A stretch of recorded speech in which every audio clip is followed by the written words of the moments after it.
sur la recommandation de Jésus dans le livre de Matthieu, où il va nous demander d'aller et de faire de toutes les nations les disciples, les baptisant au nom du Père, du Fils et du Saint-Esprit.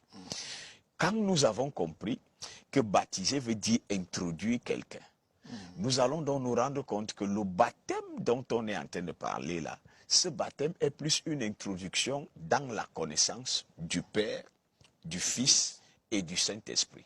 Parce que le processus du salut passe inéluctablement par un processus de connaissance. C'est pour ça que Jésus, quand on parle du salut, ici c'est synonyme de vie éternelle. C'est pour ça que Jésus, s'adressant aux Juifs, dans le livre de Jean chapitre 17, le verset 3, va leur dire que la vie éternelle, c'est qu'ils te connaissent, toi le seul vrai Dieu et celui que tu as envoyé, Jésus-Christ. Or, quand un homme passe donc par le processus de la connaissance de Dieu, et du seul vrai Dieu, de celui que le seul vrai Dieu a envoyé, qui est Jésus-Christ, quand ces deux compréhensions sont établies dans le cœur de cette personne-là, alors cette personne reçoit le Saint-Esprit comme étant le gage de la purification qu'il a reçu par la parole. Il reçoit donc le Saint-Esprit, comme ça s'est passé dans la maison de Corneille.